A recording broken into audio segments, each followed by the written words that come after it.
and staying at your home and are safe.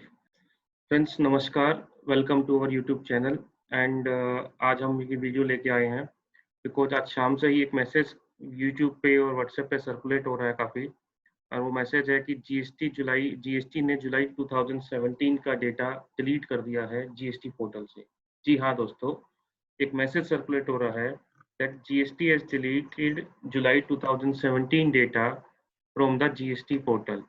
अभी उसका कोई रीजन समझ में नहीं आ रहा है कि वो जानबूझ के डिलीट किया गया है या इज देयर एनी एरर, और अभी कोई गवर्नमेंट की तरफ से कोई कंफर्मेशन नहीं आया है and there is no reason confirmed from the government side why this data has been deleted, why we are not able to see our own GST data from the GST portal.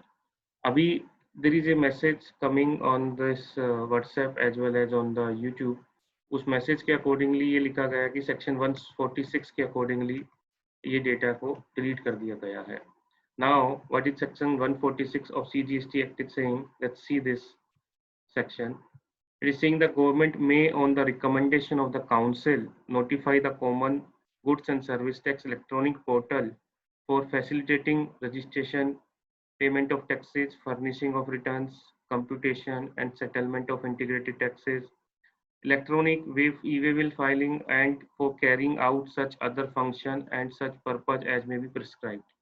So as per section 146, we cannot see that there is any reason or any power has been given under section 146 to delete the data which has been filed or which has been provided on the GST portal. Now GST portal की site पे एक बार जाके देख लेते हैं क्या ये सही में डेटा डिलीट हो गया है और कोई रूमर है। Let's directly go to the GST portal. Let me log in on the GST portal and we'll see that the data सही में डिलीट हो गया है। If data is really deleted, then it is a really matter of a concern for all of us. उस case में हमें हमारा पुराना डेटा जो भी हमें पोर्टल पे है हमें वो सेव कर लेना चाहिए। जो भी हमारा पुराना डेटा है वो हमें सेव कर लेना चाहिए। Now we are on the written dashboard and now let's click on 1718 and now let's see this. Yes, the news is correct. We cannot see the data related to the 2006 July 2017. So the news which has been shared, it is confirmed that there is no data we cannot see for the July 2017. So friends, in this case, it is advisable that we all should download our returns for the month of August, September, October, November, December, because ये सारी return अपने हमें काम आएगी when we will do the assessment. जब हम assessment के लिए जरूरत पड़ेगी वो टाइम पे हमें ये सारी रिटर्न्स की काम आएगी and then we will not be able to see any data from the portal. उस केस में हमारे पास जो डेटा हमारे पास सेव होगा वही डेटा हमें काम आने वाला है। नाउ चलिए जीएसटी लेजर पे जाके देख लेते हैं कि इलेक्ट्रॉनिक जीएसटी लायबिलिटी रजिस्टर पे जाते हैं एंड लेट्स सी कि जीएसटी की लायबिलिटी लेजर पे भी दिख रहा है या नहीं दिख रहा है। Part 1 GST related liabilities click करते हैं। Change the financial year 2017 and then let's, अभी यहाँ पे हमें जुलाई मंथ दिख रहा है। आपने देखा लास्ट टैग पे जुलाई मंथ नहीं दिखा था, यहाँ पे जुलाई मंथ दिख रहा है। Now click on go. When you're clicking on go, it is saying the maximum period selected for which ledger can be viewed is 3 years. It means वो डेटा जुलाई का डिलीट हो चुका है सब जगह से जीएसटी पोर्टल से, बट अगर हम अगस्त का देख रहे हैं तो डेटा आ रहा है। तो हम सबके लिए यही बेहतर है कि हम हमारे जीएसटी पोर्टल से डेटा को डाउनलोड कर लें so that हमें उसमें कोई फ्यूचर में दिक्कत ना आए। We can reconcile the data as and when required.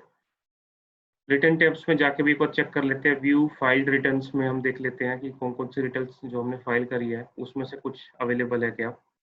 2017-18 monthly month select कर लेते हैं जुलाई। Return type let's suppose GST या 3B सर्च।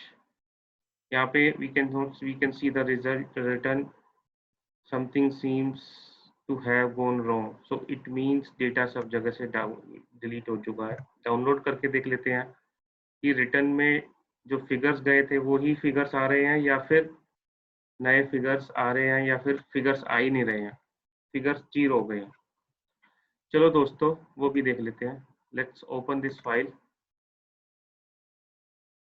सर जितने भी डेटा में फोल्डर थे वो कोई भी ऑप्शन नहीं दिख रहा है हमें, एंड आप देखेंगे कि सब जगह 0 0 0 0 दिखाई दे रहा है। सो अब हमारे लिए बेहतर यही होगा कि हम जीएसटी पोर्टल से आने वाले मंथ का डेटा हम डाउनलोड करके रख लें, सो दैट हमें फ्यूचर में कोई प्रॉब्लम ना हो।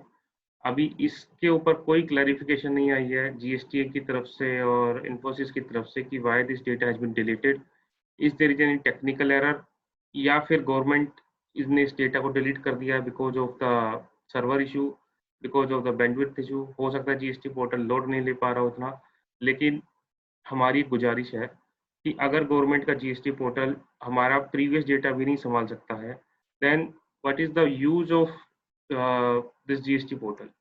एटलीस्ट हमारे पोर्टल पे जीएसटी का डेटा तो रहना ही चाहिए, ताकि जब भी हमें देखना हो, जब भी अथॉरिटीज को चेक करना हो, वो चेक करा जा सकता है। अगर GSTN is not able to keep the data for last 3 years, income tax पे देखो, इनकम टैक्स पे सारा का सारा डेटा है। इनफैक्ट आप पिछले 5 साल 7 साल का डेटा देखोगे तो वो भी आपको मिल जाएगा। तो why we are not able to keep the data on the GST portal. So उसके ऊपर आई थिंक जीएसटी और everything other departments this should think about it, कि जीएसटी की साइट को ठीक करें और जीएसटी पे पोर्टल पे डेटा रहना चाहिए, वो डेटा जीएसटी पोर्टल से नहीं हटना चाहिए। अगर वो कोई टेक्निकल एरर है तो गवर्नमेंट की तरफ से कोई क्लैरिफिकेशन या जीएसटी की तरफ से कोई क्लैरिफिकेशन आनी चाहिए। और अगर सही में इन्होंने डेटा डिलीट कर दिया है तो ये बहुत बड़ी प्रॉब्लम क्रिएट करने वाला है हम सबके लिए। तो बेटर है कि आप उसको डाउनलोड कर लीजिए अपने लोकल सिस्टम पे, अपने डेस्कटॉप पे। So this was the news I just wanted to share with all of you. Thank you very much. Now I request to all of you, please subscribe to our channel and hit the like button. Also please share this video to everyone, because ये बहुत latest news है and this news needs to be shared with everyone, so that everybody can be aware about कि ये GSTN ने data delete करा है, so that they can download their data. Thank you very much.